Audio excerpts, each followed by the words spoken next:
लोग बरसों जुदा हो के जीते हैं, लोग बरसों जुदा हो के जीते हैं, मगर अपना तो ये हाल है, ये हाल है, ये हाल है कि एक पल एक दिन जी सकेंगे न हम, एक दूजे के बिन जी सकेंगे न हम, एक दूजे के बिन। Hello friends, this is Vijay Rajpushp and welcome to Learner Eyes by VRP. First of all, very congratulations to all the students one who qualified in CTET exams, those who studied at Learner Eyes by VRP. तो मैं आपको सबसे पहले बता दूं कि यह जो संस्था है एक मान्यता प्राप्त, मतलब ये रिजल्ट के लिए मान्यता प्राप्त, जहां पे 15 पिछले बार आपने देखा था कि 15 में 12 का रिजल्ट और इस बार पूरा 100% रिजल्ट, यानी एक भी इसमें असफल स्टूडेंट्स नहीं हैं। और उसका मैं कुछ दिनों के बाद आपको मार्कशीट नाम वाइज दिखाऊंगा तो आपको विश्वास भी होगा, क्योंकि अभी फेक न्यूज भी चलती है कि मेरा 120 आया, मेरा 140 आया, आप सभी को पता भी है। तो इन सब चीज़ों को भी ध्यान में रखिएगा, क्योंकि दूसरे के बातों में ना आकर जब तक एडमिट कार्ड नहीं देखते हैं तब तक आप विश्वास न करें।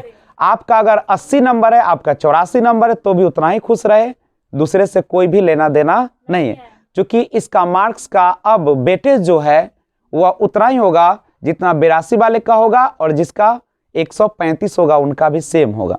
नहीं तो चिंता करने की कोई जरूरत नहीं है, आप सफल हो गए हैं, अच्छे जगह पर थे। मैं पहले भी कहा करता था कि इस जमीन में वो उर्वरा शक्ति है, जो भी आते हैं सफल होकर जाते हैं, और आपने लर्नर आइज बाय VRP का कमाल देखा। और कुछ दिन बाद जब मैं एडमिट कार्ड के साथ नंबर दिखाऊंगा तो और विश्वास होगा। तो आइए आज हम लोग उसी कड़ी में अगले तैयारी को लगते हैं और शुरुआत करते हैं ओडिपस और इलेक्ट्रा। ध्यान दीजिएगा बच्चे लोग, कहता है कि बाल्यावस्था जो होती है, चाइल्डहुड जो होती है, इसी अवस्था में, ध्यान दीजिए ना, तो चाइल्डहुड बाल्यावस्था में जो होती है, ओडिपस और इलेक्ट्रा नामक ग्रंथि का विकास होता है। और इसको सबसे पहले जो कह सकते कि परिभाषित किए थे उनका नाम था फ्रायड। तो ये फ्रायड ने टर्म दिया था ओडिपस और इलेक्ट्रा, और उन्होंने कहा कि बाल्यावस्था में ये दो गुणों का विकास हो जाता है। तो सबसे पहले जानने का प्रयास करते हैं व्हाट इज ओडिपस, यानी ओडिपस क्या होती है। अंग्रेजी में भी इसको ओडिपस ही कहा जाता है, तो ध्यान रखिएगा इस चीज को। फ्रायड ने क्या कहा सुनिएगा। फ्रायड ने कहा कि ओडिपस लड़के अपने माता के पास ज्यादा खुश रहते हैं।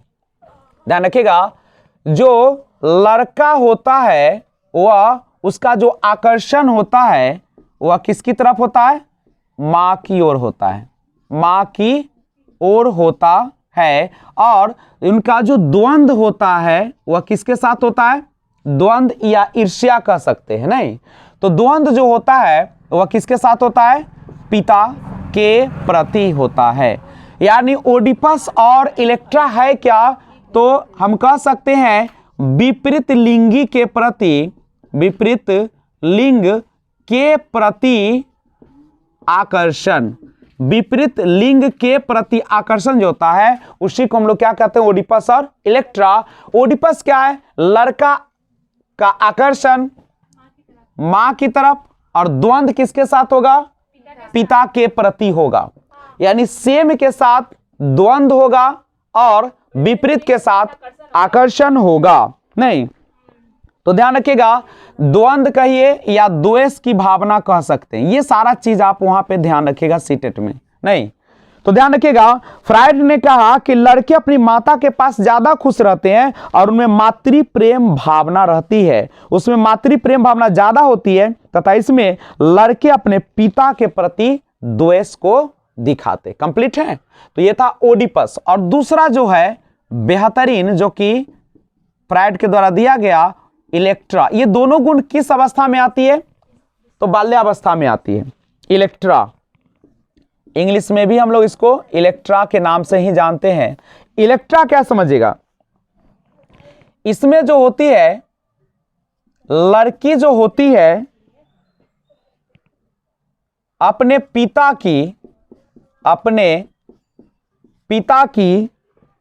तरफ प्यार बढ़ाती है, पिता की तरफ प्यार बढ़ाती है। बस इसको ख्याल रखिएगा, करेक्ट है। तथा माता के प्रति क्या करेगी? माता के प्रति द्वेष भावना रखती है, द्वेष भावना रखती है, याद रखिएगा।